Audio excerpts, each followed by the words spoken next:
అసలు పవర్ అంటే ఏంటి? పవర్ అంటే ఒక శక్తి. అనేక రకాల శక్తులు ఉంటాయి. ఆ శక్తిలో పవర్ అనేది ఒక శక్తి. అయితే మనం ఈ శక్తి యూజ్ చేసుకోవాలి. 18వ శతాబ్దంలో ఈ విద్యుత్ శక్తిని అనేది కనుగొనడం జరిగింది. అది ఈ రోజుల్లో మనకి పవర్ లేకపోతే అసలు ఇంట్లో ఉండలేని పరిస్థితి. అసలు ఈ పవర్ అంటే ఏంటి? అది ఎలా తయారవుతుంది? ఇవన్నీ మనం ఒకసారి చూద్దాం. అసలు ఈ పవర్ అంటే ఏందో తెలియాలంటే మనకు ముందు ఎలక్ట్రాన్ సిద్ధాంతం ఏందో తెలియాలి. అంటే ఎలక్ట్రాన్ థియరీ. అసలు ఈ ఎలక్ట్రాన్ థియరీ ఏంటంటే, ఈ ఎలక్ట్రాన్ సిద్ధాంతం తెలియాలంటే మనకి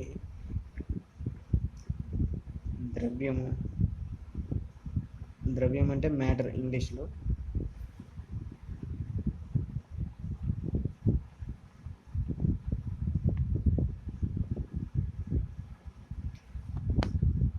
ఆటమ్స్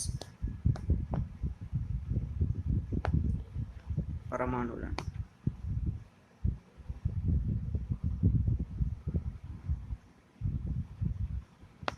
మాలిక్యూల్స్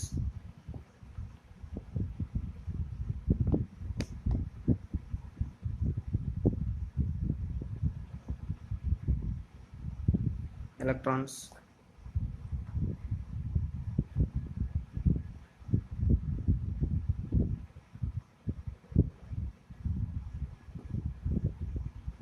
ప్రోటాన్స్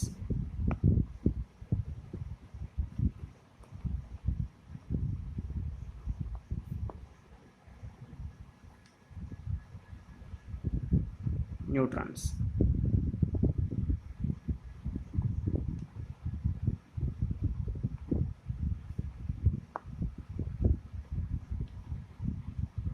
మనకి అసలు ఈ పవర్ ఎలా తయారవుతుందో తెలియాలంటే ఇవన్నీ అసలు ఏంటో మనకు తెలియాలి. ఒక్కొక్క దాని గురించి దీంట్లో మనం తెలుసుకున్నాం. ఫస్ట్ ద్రవ్యం. ఈ ద్రవ్యం అంటే ఏంటంటే, ఈ భూమి మీద ఏ పదార్థానైనా ద్రవ్యం అంటారు. ఈ పెన్ను క్యాప్, ఈ పేపర్ మనం కంటితో చూసేది, మన జ్ఞానేంద్రియాలతో కనుక్కునేది ఏదైనా ఘన, ద్రవ, వాయు పదార్థం దేన్నైనా ద్రవ్యం అని చెప్పి అంటారు. అయితే ఈ ద్రవ్యం అనేది ఎలా తయారైందంటే, కంటికి కనిపించని అణువులతో తయారవుతుంది. ఒక పదార్థంలోని అతి చిన్న కణమును అణువు అంటారు.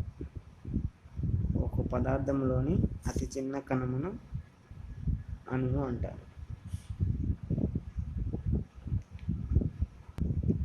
అయితే ఈ అణువుని ఒక రసాయనిక చర్య ద్వారా కానీ లేకపోతే మరే ఇతర పద్ధతుల ద్వారా కానీ విభజించినచో అవి ఆటమ్స్గా విడిపోవును. ప్రధానంగా ఆటంలో 3 భాగాలు ఉంటాయి. ఆ ఆటంలో ఉండే 3 భాగాలు ఏంటి అంటే ఎలక్ట్రాన్స్, ప్రోటాన్స్, న్యూట్రాన్స్. వీటిలో ప్రోటాన్లు మరియు న్యూట్రాన్లు ఆటంలోని కేంద్ర భాగం. అయితే ప్రోటాన్లు మరియు న్యూట్రాన్లు ఆటంలోని కేంద్ర భాగం న్యూక్లియస్తో చేరి కలిగి ఉంటాయి అన్నమాట. ఎలక్ట్రాన్లు మాత్రం న్యూక్లియస్ చుట్టూ వలయాకారంగా నియమిత కక్షల్లో తిరుగుతూ ఉంటాయి వాటి చుట్టూ. అయితే మనం ఒకసారి న్యూక్లియస్ ఆఫ్ ఎన్ ఆటమ్ అంటే ఆటం యొక్క పరమాణువు యొక్క స్ట్రక్చర్ చూద్దాం. అది అసలు ఎట్లా ఉంటుంది మనకు అర్థమైంది కదా. ముందు ఒక వస్తువుని మ్యాటర్ అంటాం. ఆ మ్యాటర్ అనేది చిన్న చిన్న అణువులతోటి కూడి ఉన్నదాన్ని మాలిక్యూల్ అంటాం. ఈ మాలిక్యూల్ని కొన్ని పద్ధతుల ద్వారా విభజిస్తే మనకి ఆటమ్స్గా విడిపోతాయి. మాలిక్యూల్ని కొన్ని రసాయన చర్యల ద్వారా విడగొడితే మనకి ఆటమ్స్గా విడిపోతాయి. ఈ ఆటమ్స్లో ఏముంటాయంటే ప్రతి ఆటంలో ఎలక్ట్రాన్, ప్రోటాన్, న్యూట్రాన్ ఈ 3 ఉంటాయన్నమాట. మనం ఇప్పుడు ఒక ఆటమిక్ స్ట్రక్చర్ చూద్దాం. ఇది ఒక ఆటం అనుకుందాం. Positive, negative.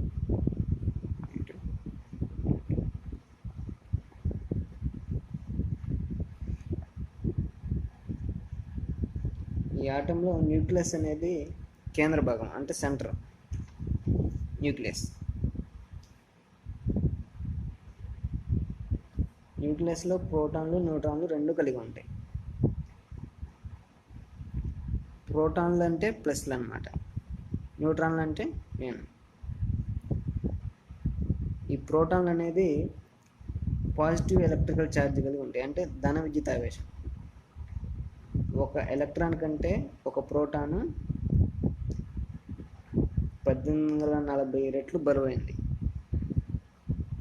1840 రెట్లు బరువైంది.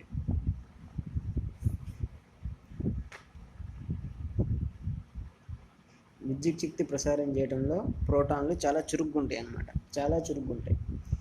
ఇంకొచ్చేసి ఎలక్ట్రాన్స్, ప్రోటాన్ గుర్తు వచ్చేసి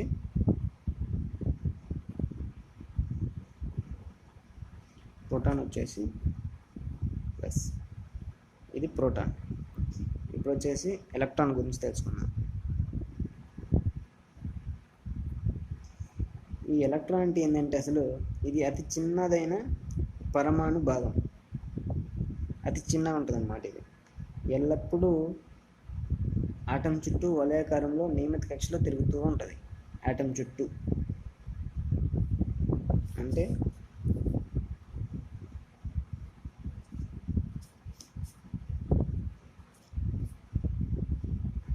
ఈ 2 ప్రోటాన్లు, ఈ 2 న్యూట్రాన్లు అయితే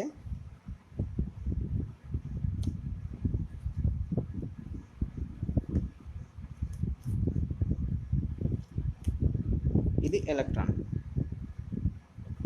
ఇది ఎలక్ట్రాన్.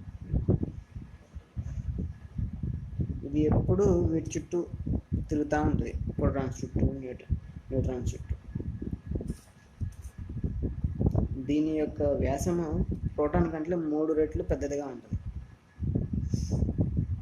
ఒక ఆటంలో ప్రోటాన్ల సంఖ్య ఎలక్ట్రాన్ సంఖ్యకు సమానంగా ఉంటాయి. ఈ ప్రోటాన్స్ ఎన్ని ఉంటాయో ఎలక్ట్రాన్స్ కూడా అన్నీ ఉంటాయి అన్నమాట.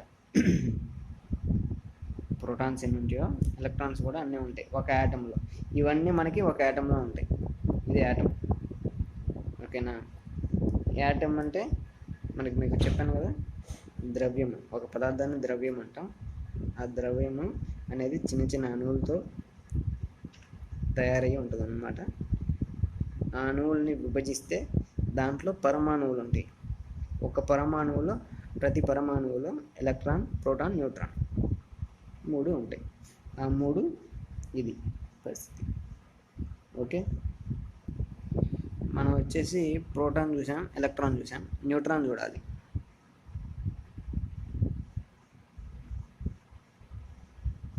ఎలక్ట్రాన్ వచ్చేసి ఇది సింబల్.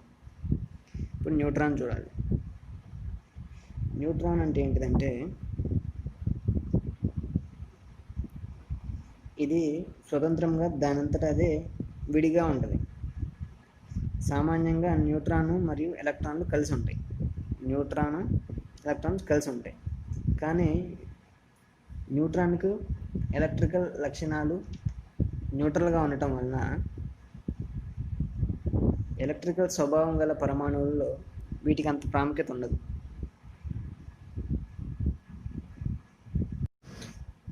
అయితే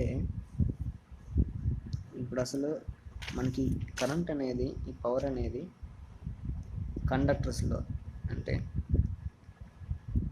కండక్టర్స్, ఇన్సులేటర్స్ అంటాం. కండక్టర్ అంటే ఏంటిదంటే మనకి ఎలక్ట్రాన్స్ ఏ వస్తువు నుంచి మనకి ప్రవేశిస్తాయో అది కండక్టర్ అంటాం. మీకు అర్థమయ్యేలాగా చెప్తున్నాం. ఏ వస్తువు నుంచి ప్రవేశించదో అది మనం ఇన్సులేటర్ అంటాం. ఇన్సులేటర్ అంటే ఎగ్జాంపుల్ వచ్చేసి చెక్క, రబ్బరు, కొయ్య, పింగాణి, కండక్టర్ అంటే ఎగ్జాంపుల్ వచ్చేసి కాపరు, సిల్వరు, గోల్డ్, అల్యూమినియం ఇలాంటివి అన్నమాట.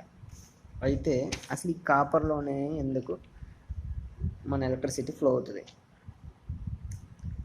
వుడ్లో ఎందుకు కాదు? మనకు అసలు డిఫరెన్స్ తెలియాలి. అసలు ఏం జరుగుతుంది? కాపర్లో వెళ్తుంది, మరి వుడ్లో కూడా వెళ్ళాలి కదా. వుడ్లో ఎందుకు వెళ్ళట్లేదు అంటే సపోజ్ ఒక కాపర్ లోహం తీసుకుందాం. ఒక లోహంలో ఏమైందంటే అనేక పరమాణువులు ఉంటాయి. ఈ పరమాణువులు చుట్టూ బయట వలయంలో స్వేచ్ఛ ఎలక్ట్రాన్స్ ఉంటాయి. స్వేచ్ఛ ఎలక్ట్రాన్స్ అంటారు ఈ ప్రోటాన్స్, ఈ ఎలక్ట్రాన్స్. ఈ మైనస్ గుర్తు చిన్నగా ఉంది, ఈ ఎలక్ట్రాన్స్. అయితే ప్రతి ఒక్క వలయంలో స్వేచ్ఛ ఎలక్ట్రాన్స్ తిరుగుతూ ఉంటాయి, ఇష్టానుసారంగా తిరుగుతూ ఉంటాయి. అయితే ఆ లోహము వాహకం యొక్క కొనలు, ఒక కొనలో ఏదైనా ఒక కొనలో మనం పవర్ ఇచ్చేది ఏదో ఒక అసలు ఇప్పుడు ఇది సపోజ్ ఒక వైర్ అనుకోండి, ఇక్కడ పవర్ ఇస్తాం, ఇక్కడ పవర్ ఇచ్చి ఇక్కడ తీసుకుంటాం చివరిలో. అలానే ఒక కొనలో మనం బలం ఉపయోగించాం. బలం అంటే సపోజ్ పవర్ ఇచ్చాం, ఇక్కడ పవర్ ఇస్తే అది ఏం జరుగుతుంది, ఎలక్ట్రాన్ల కలయిక ఒక ప్రొసీజర్లో ఒక లైన్గా వెళ్తూ ఉంటుంది. అంటే సపోజ్ ఇది ఏ అనుకుందాం, ఇది బి అనుకుందాం. ఏ నుంచి బి వరకు వెళ్తూ ఉంటుంది. ఎందుకంటే ఎలక్ట్రాన్స్ ఒక నిర్దిష్ట దశలో వెళ్తూ ఉంటాయి. ఎందుకు వెళ్తుంటాయి? అసలు ఎలక్ట్రాన్స్ ఎందుకు వెళ్తుంటాయి అంటే ఎలక్ట్రాన్స్కి రుణ విద్యుత్ ఆవేశం ఉంటుంది, అంటే నెగిటివ్ ఛార్జ్ కలిగి ఉంటుంది. ప్రోటాన్స్కి పాజిటివ్ ఛార్జ్ కలిగి ఉంటుంది. కాబట్టి ఇవి ఒక నిర్దిష్ట దశలో వెళ్తూ ఉంటాయి. ఇదంతా ఎందులో జరిగింది? కాపర్లో, అల్యూమినియంలో, గోల్డ్లో, కండక్టర్స్లో ఇలా జరిగింది. ఈ వుడ్లోకి వచ్చేసరికి ఈ ఇన్సులేటర్స్లో ఏం జరుగుతుందంటే, అసలు ఇన్సులేటర్ అంటే ఏంటంటే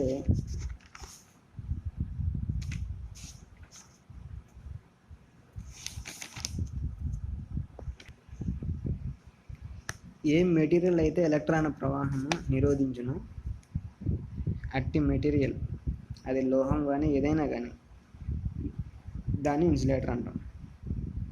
అంటే పరమాణు యొక్క అటామిక్ స్ట్రక్చర్లో స్వేచ్ఛ ఎలక్ట్రాన్స్ ఉంటాయి కదా, అంటే ఈ మైనస్ ఎలక్ట్రాన్స్ ఈ మైనస్ అనేవి మనకి ఇష్టానుసారంగా ఉండటము, అంటే వీటి లెక్క తక్కువ ఉండటము, ఫ్రీ ఎలక్ట్రాన్స్ తక్కువ, ఎలక్ట్రాన్స్ లెక్క తక్కువ ఉండటము, లేకపోతే ఇష్టానుసారంగా ఉండటము.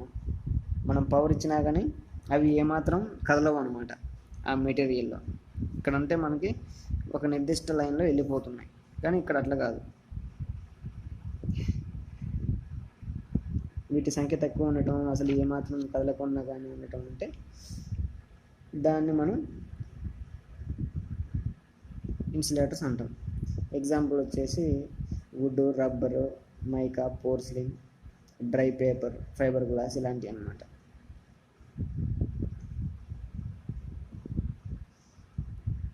వీటి మనం ఇన్సులేటర్స్గా వాడతాం. ఇది మనకు మెయిన్ రీజన్, కండక్టర్స్కి ఇన్సులేటర్స్కి రీజన్ అన్నమాట. ఈరోజు మీకు ఒక క్లారిటీ వచ్చింది అనుకుంటున్నాను. అసలు మనకి పవర్ అనేది ఎట్లా తయారవుతుంది అనేది. పవర్ అనేది ఒక ద్రవ్యం, ప్రతి ఒక్క మెటీరియల్ ఒక ద్రవ్యం అని అంటాం, మ్యాటర్ అంటాం. అది కొన్ని అణువులతో తయారై ఉంటుంది. ఆ అణువులు విభజిస్తే ఆటమ్స్గా విడిపోతాయి. ఆటమ్స్లో ప్రతి ఒక్క ఆటంలో ఎలక్ట్రాన్స్, ప్రోటాన్స్, న్యూట్రాన్స్ ఉంటాయి. వాటి గురించి మీకు చెప్పాను. ఎలక్ట్రాన్ అంటే ఏంది, ప్రోటాన్ అంటే ఏంది, న్యూట్రాన్ అంటే నేను మీకు చెప్పాను. సపోజ్ ఈ కాపర్ కండక్టరే ఒక ద్రవ్యం, ఈ వుడ్డే ఒక ద్రవ్యం. ఈ రెండు ద్రవ్యాలలో మనకి పవర్ ఎందుకు వెళ్తుంది, ఎందుకు వెళ్ళట్లేదు, ఎందుకు వెళ్తుంది, ఎందుకు వెళ్ళట్లేదు, అంత ఫ్లో అవుతుంది, ఎందుకు ఫ్లో అవ్వట్లేదు, అది మీకు ఒక క్లారిటీ వచ్చింది అనుకుంటున్నాను. Thank you.